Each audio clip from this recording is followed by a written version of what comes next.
Ladies and gentlemen, welcome back once again as I smack my mic to another wonderful episode of Stories Around Azeroth. It is the Post-Blizzcon 2019 show, and joining me as always is the brightest mechanome in the sky, one Mr. Frazley-tastic. Oh, thank you. And I used to be the only thing in the sky until the machine appeared. Well, I mean, let's be fair here. Gnomes and mechanomes gnomes have always been flying through the sky as they get punted. Mechanomes are only joining them. That's true. We finally joined them with our customizations and stuff like that, and our new arms. And I just found out that we are going to get wings in Shellline. Oh, that's fun. It's all a thing. But yes, it's been one of those weekends. We are obviously recording live due to Mr. Frazley's travel arrangements because he was at BlizzCon himself. Yeah. How did you find it being there in person compared to being just a viewer? You see so much more of the crowd and the community than you do on the stream. Like I knew there were people there, but until you're sitting there and like you're getting there early, like there's a whole mass of people as you get into the opening ceremony, you're fighting for your seat. You don't realize what goes into it. Like, this is my first type of con in this size, and when the announcement was happening, and you hear a little bit on like muffled screams like ooh, but you hear everybody in there audience going ooh, and like at one point when they did the charity pet, I was the one that went, yeah! And at one point, Ian's talking about the Telda show being burned, and some people are cheering, and all of a sudden, Ali and I start a boo, and everybody joins us in booing. I mean, it was just so cool feeling the energy of the audience as you're sitting there, and there's nothing like it. I mean, if I was talking with somebody, it's like a secular religion. I mean, it's like the Church of Blizzard, and you're in fellowship with your fellow gamers, and there's that cool energy to it. I can see that. I mean, the biggest thing that I'd like to ask you, because for me, it was literally going from panel to panel just on the virtual ticket itself. But for you, there was obviously so much more. There was the chance to try out Diablo 4, Shadowlands, Immortal. You know, everything there, as well as like all the side stuff, which we don't see a lot of, like the Darkmoon Fair, seeing the writers signing and everything else, as well as like all the communities, like just all the bits and pieces. I heard there were food trucks outside, judging by your Twitter feed and everything else that you managed to enjoy. Yep. How did that feel? Because I'm going to assume that you didn't get to catch every panel, but you might have caught up on stuff while you're on the plane or... Yeah, I basically had the opportunity. The opening ceremony, I came over with my roommates, and we were able to make it into the opening ceremony, into the Warcraft stage. Then I joined up with Ali and Starman and Sniper Frog, and we were able to go into the what's next. After that, there was a saying that I had people tell me beforehand, and then Silverbolt kept repeating it: people over panels. So whenever I had opportunity to hang out with people, I chose that. And that ended up, we would wait in line for demos. We even played Heroes of the Storm on Deathwing as a group, and we won, and they gave us a coin. But just different experiences. So I didn't see the what's next. I didn't see the deep dive. Right. I didn't see the Q&A. I didn't even see the awesome voice actors panel live, which I heard. If any of them to see live, that was when I heard you. It was really good. It was really good. I imagine it's one of those things that if you're actually in the room, it would have been a completely different atmosphere in itself anyway. Yeah.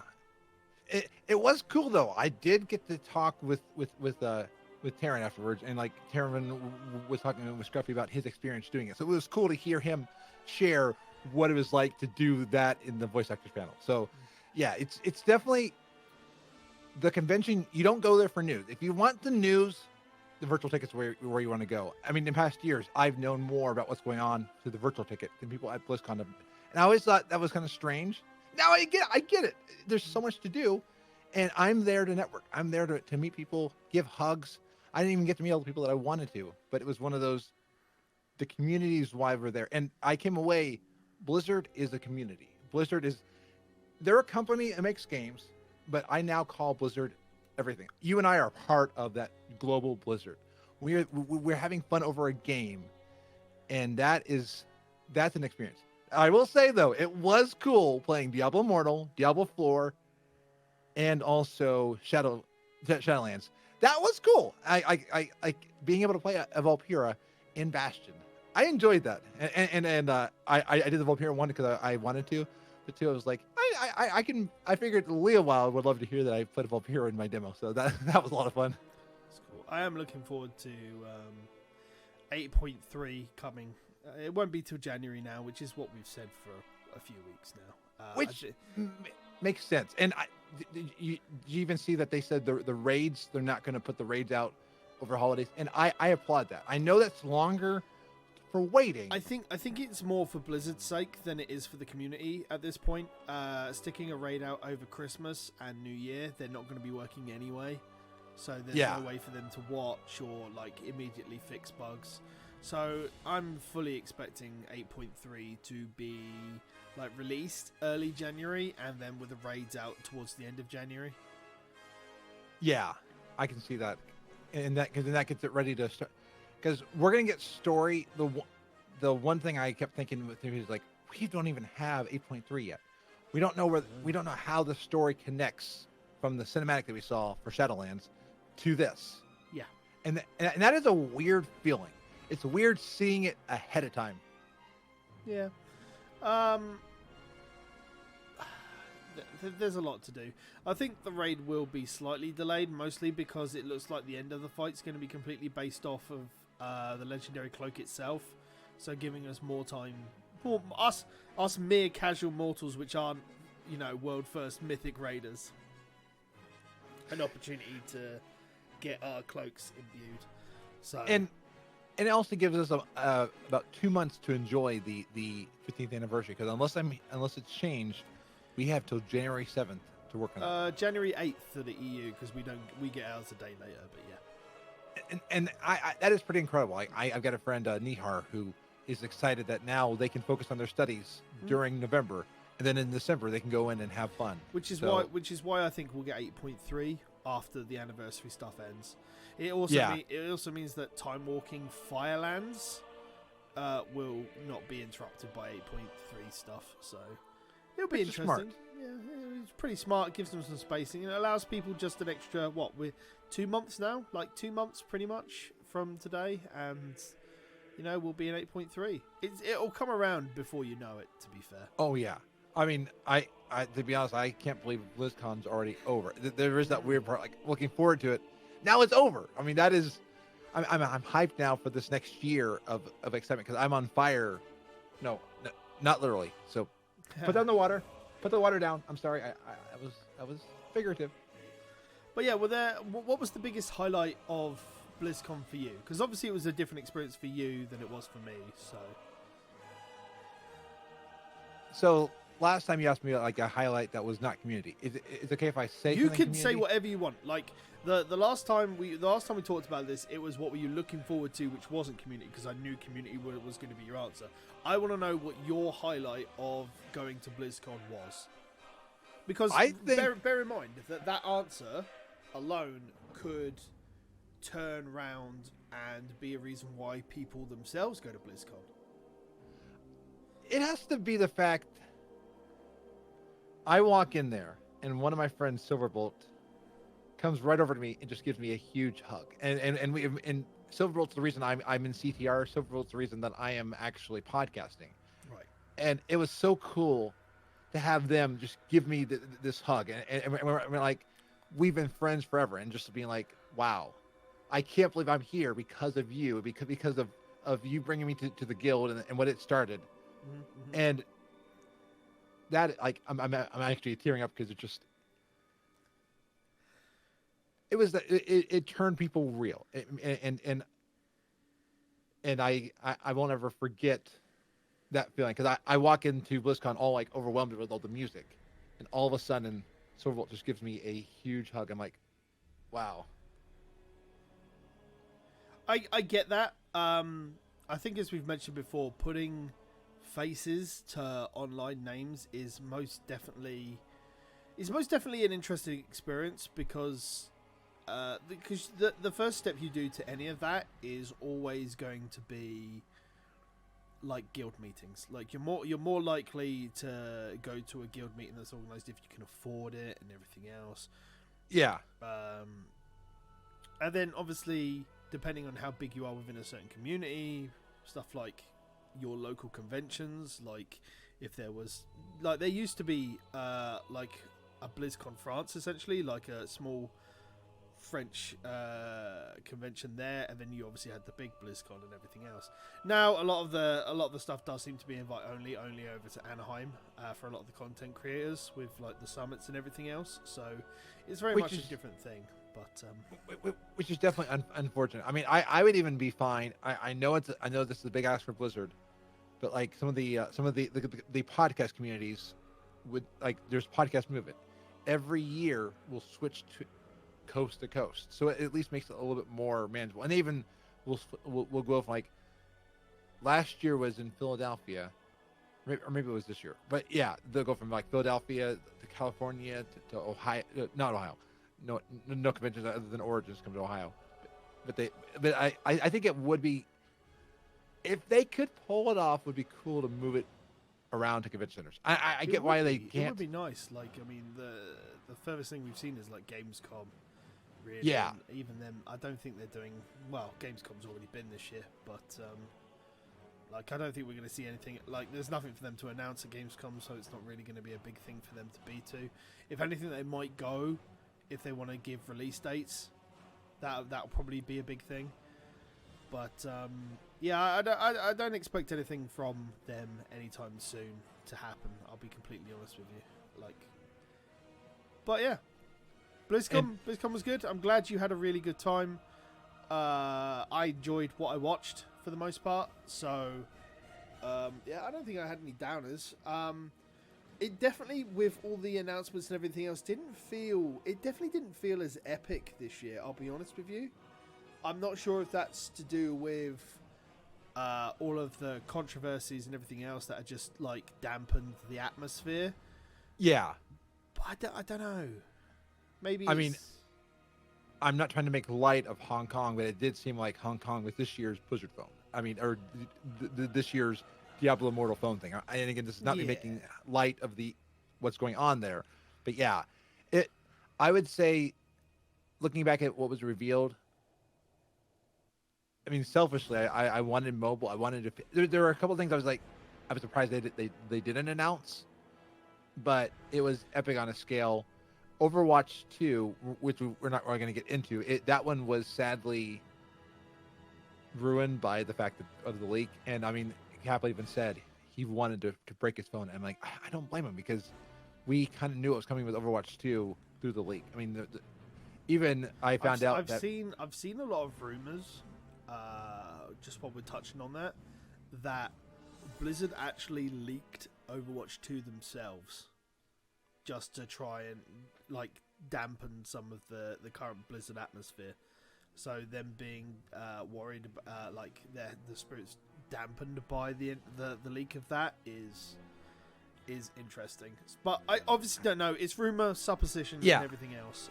Someone was telling me that they saw the same emotion that they saw in Jeff when Burning Crusade was leaked. So I guess. And that this was, Jeff did not want his team to experience the same thing. That's what I was hearing somebody. So I could see the rumor, but I could also see it being an unintentional leak of information that because of. I think I know what it was that really dampened my spirits, and I think it's, if you look at the Shadowlands, and we'll get onto a lot more of Shadowlands soon. When it came to the features, it was very barren compared to what we normally see from a features trailer. Now, whether it's because Shadowlands is so far off in development and they haven't really nailed down everything they want to do, and then just not want to announce things that they want to that they might have to cancel, is something completely different. But I don't know. I think that's part of it, because normally it's just like, oh, we're gonna get this, this, and this, you know. Yeah, to me, it's like the iOS 12 of of releases. I mean, it's a major systems change, especially with the alt change, with the change of levels, the squish. It's one that it's setting a lot of things in motion. It doesn't. They're not flashy features on the surface, and they're kind of like what we got before. I'm excited for it, but I do have the same thing. Like there wasn't that tinker class. I mean, there's things that we did not get. But a lot of that stuff seems to be we didn't get a new class because they're adding so many customization options. You know, they've chosen to... Obviously, a Tinker class wouldn't work with where they're going, and normally they only add a class when it feels right. Like, we got Monks because we were going to Pandaria, we got Demon Hunters because we were fighting the Legion, we got Death Knights because we were going to Northrend and dealing with the Lich King. Like, all of those classes seemed to roll in well, and they gave us new races when it felt like it worked well as well. And Allied, I think... Like, we're probably not going to get a new race because they're just going to add in allied races over time. Yeah, and we were, Mados and Nick and I were talking last night about how we don't know if from the Shadowlands itself we'll get allied races because they're in the shadow and in their shadow forms. So this might be one that, but we still could. It would just be interesting. I know we're heading. I think there's a very good chance. There's so many races that are going to be there. But it really depends on how viable it is to bring a soul from there into Azeroth. Yeah. And I think that's going to be the thing, because we don't know how much the scale of the dead is going to be. Yeah. But, yeah. I mean, let's dive into our big topic for the episode, which is obviously Shadowlands. Shadowlands was announced at, obviously, BlizzCon. It had... It's what I presume is going to be the opening cinematic for the actual expansion itself. Makes sense. Very, very pretty. Big old fake out in terms of the story, where obviously Sylvanas goes to go solo at Icecrown. She wants a chance at Invincible. Manages to beat Bolvar soundly because he's still wearing Wrath gear. And, you know. Yeah.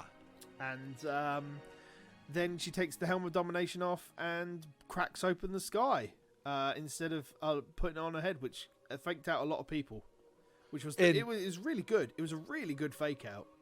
Oh yeah, I mean, I kept honestly thinking, how are the ears going to go under the helmet? That was my thought while I was watching that, and I was like, oh okay. And I like that for the biggest fact that one of the strongest symbolisms is that was the Helm of Dominion. Yeah. And Bolvar said there always must be a Lich King. This is Sylvanas in Azeroth breaking a chain, but also in real life it's breaking a chain like patriarchy, things that oppress people. It is breaking those things that status quo. And I thought that was a really cool way to spin it. That I like there's chaos when you break the status quo, and there's chaos here. When the Shadowlands open, that is going to change a lot of stuff. I mean, we're going to have the Scourge coming back. It is a cool way to show things are not going to be the same way that we thought. There's more that's going to happen that we don't even realize because of the Shadowlands being broken. I mean, death is turned on its head right now, and I want to see how that's going to affect the stuff going forward. I mean, we'll still have spirit healers, but I wonder if they're going to add something that we don't expect, that a mechanic's going to change or something like that. I mean, it'd be cool not to die. I'm aware that there are things like if you die in Bastion, like not in Bastion, but in that realm, there's a different death mechanic. Like it doesn't just go to grayscale and everything else is a big blue spirally circle. There's lots of stuff all over Reddit and YouTube about it. It's worth having a look at it. And everything else. Because I need to look it up because I did not die on the demo. Thankfully, I was with a group of people, so that's why I didn't die. You're such a good gamer, Fraz.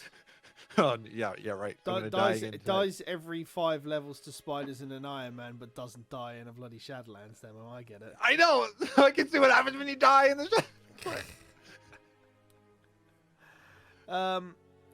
But yeah, we're not going to be talking about everything that's been announced or everything else. We're going to just talk about our general thoughts and feelings on Shadowlands because there's literally too much to cover. And we'll probably talk about like our favourite announcement from what we've had of it. So, after you, Mr. Frazley, what was your favourite Shadowlands announcement? I think, and comes from the What's Next panel, I like the fact that we discussed them changing how you level and stuff like that. And all of a sudden they're like, hey, by the way, after level 10, you choose the expansion you want to level in. And then I thought that was really cool. And then from 50 to 60 with the squish, you then go into Shadowlands. It still lets you go to all the other places before, but you don't have to go through vanilla again Yeah, I mean, for people who haven't caught it, they are changing the leveling system completely. Any new player will join and go to an island, and then you'll basically do a whole little story. I believe the island is in Stormheim and everything else. You're basically sent there by your faction. There's a quest chain to do, which ends in a mini dungeon, which can be done solo or done with a group, because you'll get like AI partners and everything else. After that, you gain the attention of your faction leader, and at which point that new players will go and do the BFA leveling, which isn't too bad because it's technically the modern expansion. And then you'll do that from 10 to 50, and then from 50 to 60 you'll go and do the main story of Shadowlands. If you're an alt, or if you're just a long-term player, you've got the option of doing the old starting zones or the new one, and you get to choose which expansion you want to do from 10 to 50, which is pretty cool. Yeah. Yeah, I mean, all allied races start at 10 as well, so you basically skip the opening scenario. And it makes it a lot simpler. Like, I think I was reading Death Knights can do the old or the new, but Death Knights stuff. All original Death Knight races keep the original storyline. Any new Death Knight races, so Pandaren and allied races, get a new story. Okay, and that makes sense, because that way you can experience the old stuff too. I mean, and when I understand the new Death Knights, they really do add. They're part of the story leading up to it. Like people have kind of said that Bolvar raises the army because he knows Sylvanas is coming, so that's why he's. What people have said is that it's less raising the dead and more asking these races if they want to become Death Knights. Okay. Giving you choice. Yeah. Wait. Yeah, okay. Giving you a choice. I assume at that point he killed you with his big old mace and then raised you, so. Hey, please, Bolvar Senpai, kill me. Bolvar Senpai. Oh. Woo-hoo. Yeah. Also, it should be noted that any new Death Knights and Demon Hunters entering into with the Shadowlands expansion will start at level 1. So there's no skipping, even with a Demon Hunter. Which is interesting. Yeah. I get it with Death Knights because they're so old. Demon Hunters, though, it's a little bit... but I guess it allows them to completely balance them in a way that with the squish, it allows them to balance their talents, balance their power gain and everything else, you know? Yeah, and I think it really does make it less confusing overall. I mean, it's one of those... It's redefining it, and leveling is 60 to 70% faster, still with scaling, so it's not a face roll. I mean... But it's... That's what they have said. I am inclined to wait to see proper numbers of that right now, because they're still... Here are 3 things that we know, okay? They want the entire leveling of... They want you to level through the entire expansion, essentially. Yeah. But as we all know, leveling through Warlords is atypically the quickest path because of treasures. They also haven't decided how Pathfinder is going to work, and flying is going to work in all those zones. Because essentially, as it is, any long-term player that has Pathfinder can immediately fly in Warlords, Legion, BFA, and you pretty much get Mists and Wrath account-wide flying now if you own it, and the same with Outland. And you just got to buy flying, and you can just fly in those areas. So it's very different. So what are they going to do? I mean, how is mounting going to work? Are they just going to allow you to get a mount at 10? Are you not going to be able to fly? Are you not going to be allowed to buy flying on a character until 50? That would be pretty. I would not like that, because it is nice being able to fly. It completely changes how to level. If you can't fly in a given zone, that immediately slows down your leveling procedure by a good 50%. So the fact that they say it's going to speed up 60 to 70%, this is why I want to wait and see until Alpha and Beta is out to see what is going to happen. Because it's all good. It's all well and good them saying leveling is going to take you 60 to 70% faster because there's a strict thing. We'll make sure the XP is balanced. But if we can't fly, you immediately slow us down by 50%. So there's a bit of give and take there, and I just want to see numbers. It's good. Yeah. I like the progress. I like the fact that we're going to get something per level. The talent trees, from what I've heard, are still going to be the same. Like, it's still going to be the rows, and there's nothing changing there. So it's one every 10, I guess. And I still think, like, maybe getting a spell every level. I mean, like, 'cause they did say they intend you to earn something every level, so they're gonna work that out in some way. Again, but we have to be careful, because how they do that currently on retail is you get ranks of the spell. So you get like a base version, and then it upgrades as you go further. And if they do that, then you're not really getting a spell every level, and you're just getting an update. Like, and you're just getting a spell. That's a good point. I did, because I was trying to think of how they could do 50 levels of that with different things, and maybe if they need to, that they'll even take back your power.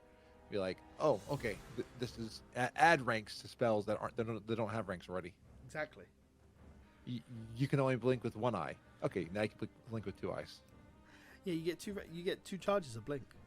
Yeah, but that's what I'm excited for. I mean, like, there's a lot of other smaller things, but that's like the main thing I'm excited for.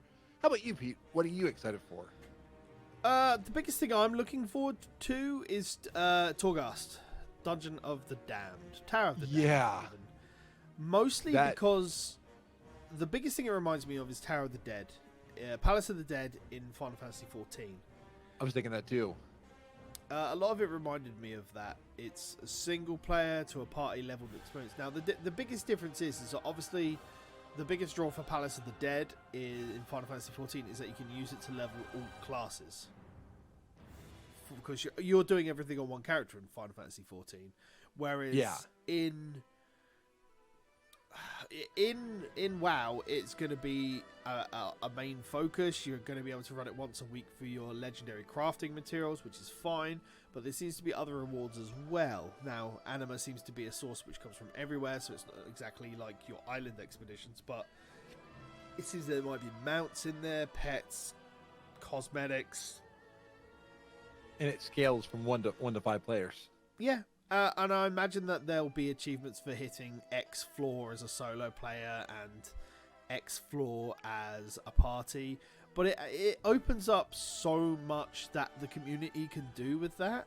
Like a larger based content creator with a community can turn around and be, we're going to do a challenge.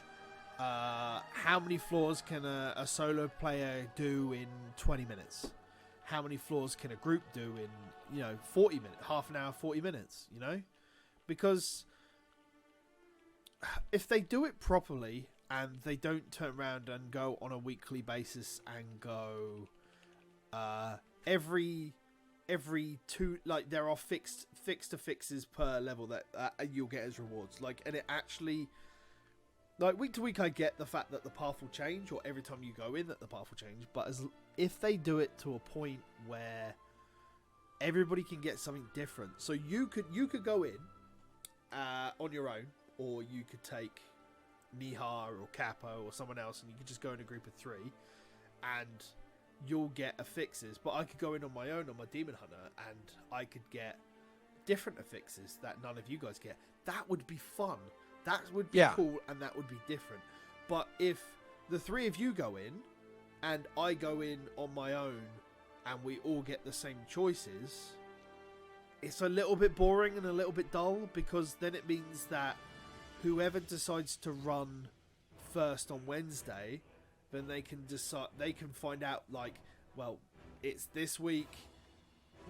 This is going to be your best choice, and this, and then it takes away a large amount of that fun, I think. Yeah, because what Nick mentioned, this is like the endless halls for the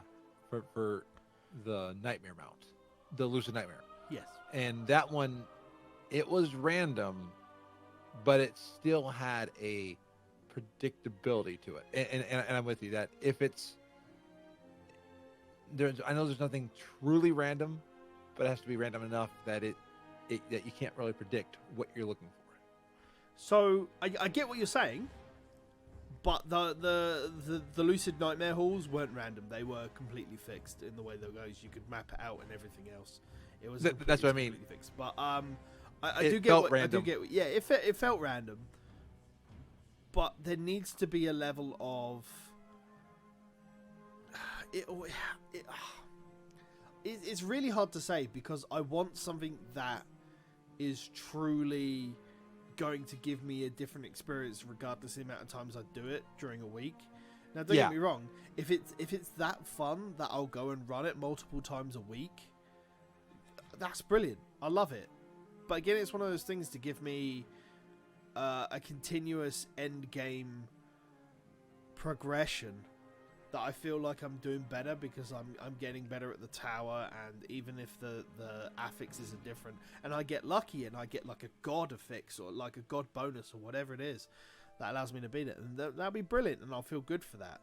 But I want it to give me that variety every time I step into that tower, rather than be a fixed one per week, because then it just becomes, well, am I gonna get the best mixture of everything? You know? Yeah. I know what's gonna get once I clear floor 1, because it'll be a abyss choice every time. But again, it's one of those things. If it becomes fun and it is decent, then it'll probably be fun doing it on different characters as you level them through. Yeah, because I'm with you that it'll be interesting to see. We hear the theory. It'll be interesting to see what the practice is, and I think it'd be kind of cool if they could find ways to add new levels to it. I mean, we assume that this is not going to go on past Shadowlands, at least at this point. Like, islands are not going on with us. It's going to be a system which will be uniquely tied to the Shadowlands, yes. I mean, this is the big difference going back to Palace of the Dead in 14. That the biggest thing is that it was there. It was content that anybody could do, regardless of which expansion that. And your character is buffed by it, because you get a percentage of experience for the alternate class that you're leveling. And it's there. If it works well, then who knows? We might see it as a continuous thing every expansion. But wouldn't it be cool if we had another alternate way to level that was accessible through Stormwind or Orgrimmar, that you had like a climbable thing, which was just an alternate thing to do?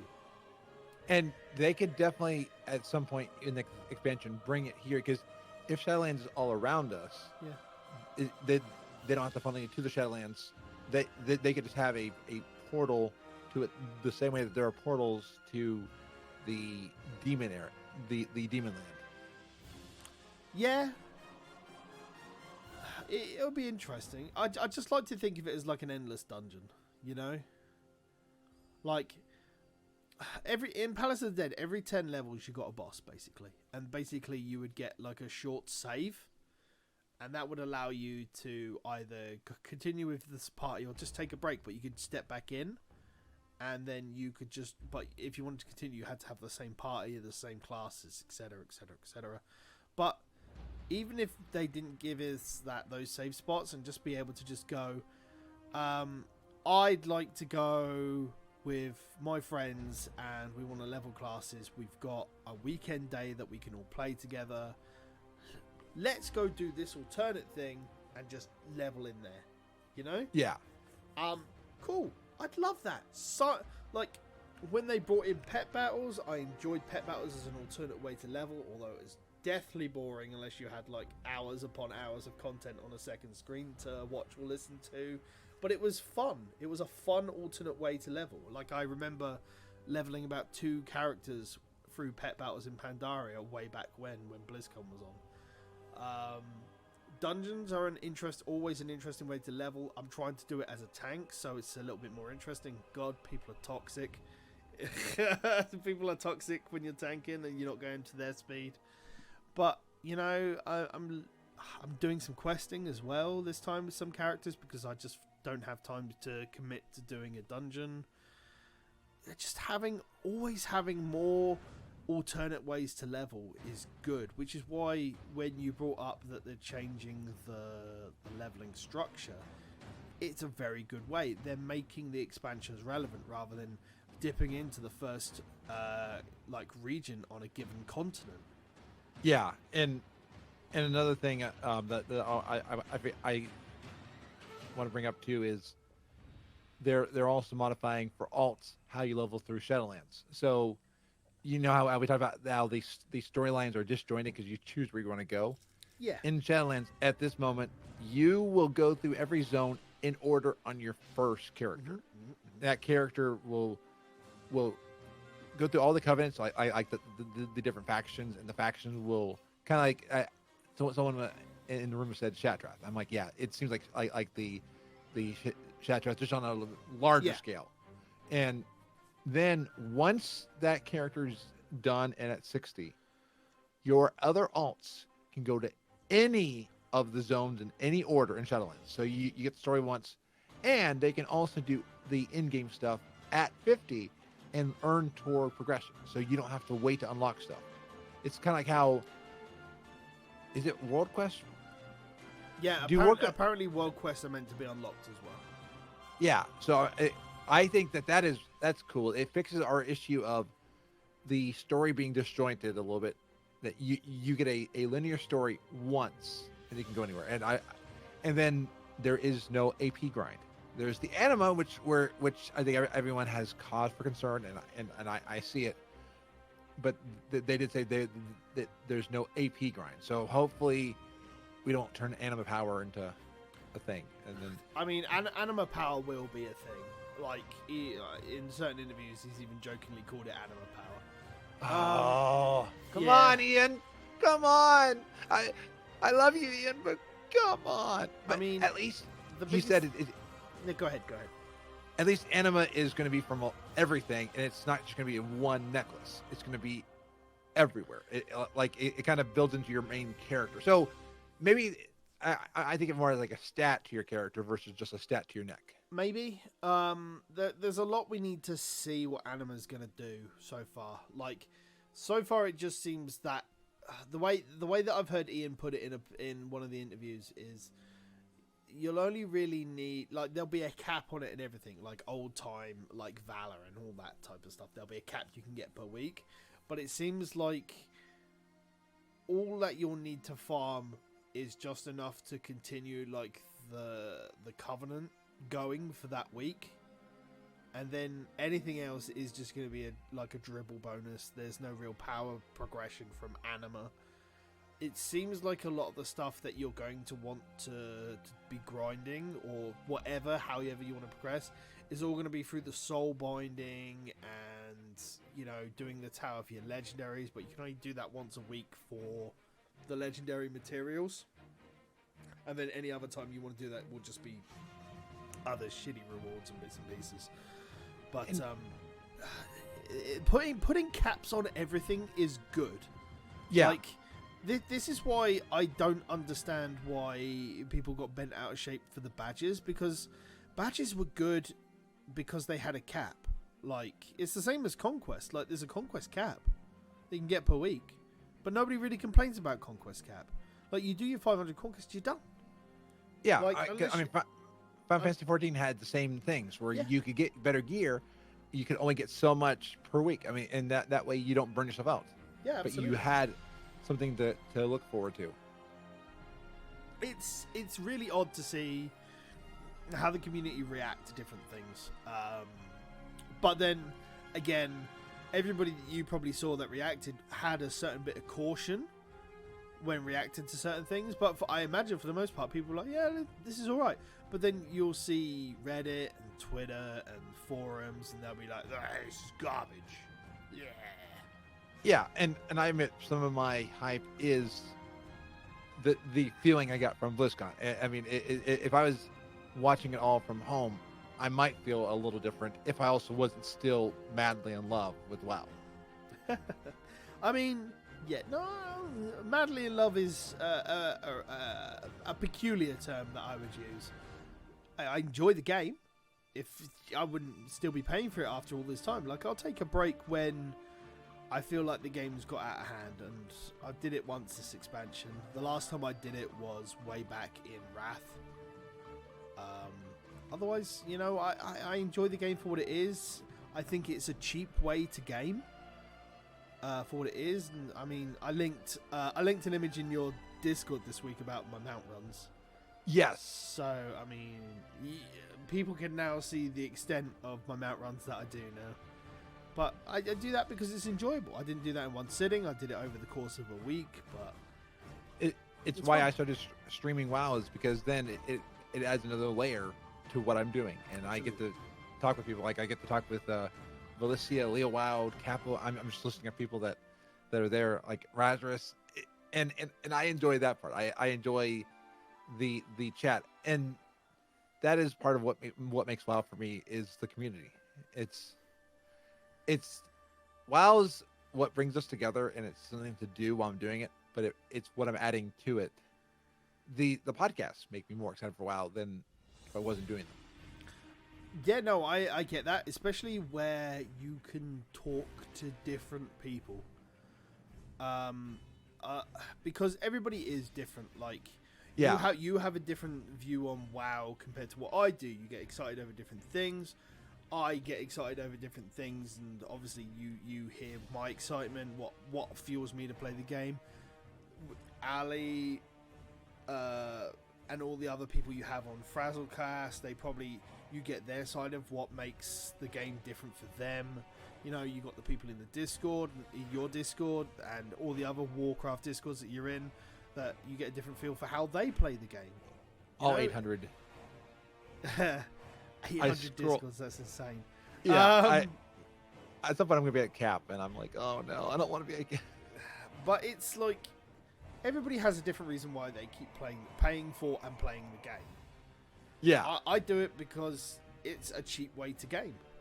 You know, £10 a month is not an expensive way to game when you look at the price of gaming out there. Yeah. and- And add in maybe like 40 to 60 every 2 years. Just just for the expansion. If you want to play the expansion, I know people who still have never bought BFA or even Legion. And I mean, there are people who spend $60, £60, whatever a month. Some do it a week just for their gaming habits, and that's a lot of money. But this is relatively cheap, and I don't think I've even bought any of the microtransactions in a long time. You know? Oh, but don't you want Dolly or no? Whatever the little alpaca mount. Yeah, dollar. Oh, yeah. I literally yelled out loud in excitement at the WoW stage when I saw that. But yeah. Continue on. It's definitely a fun thing. BlizzCon for you is obviously, I'm not sure if you're ever down on it, but I assume it has reinvigorated. new expansions definitely reinvigorate me because it gives me, even with a whole patch to go, it's definitely, normally it turns around and goes, well, I still want to do this expansion. I want to level. My goal is I want to level all of the allied races and anything with a heritage armor that's currently accessible before BFA runs out, and before we get 9.0. Yeah, before we get Shadowlands. I want all of those at level 50. That's a lot to do. I think it's I think I've got 10, 11 characters to do. Not including the 2 new allied races coming in 8.3. I might spend more time in Classic until the expansion. I mean, still doing stuff in current WoW, but no, actually, no. I'm gonna level a Valkyra.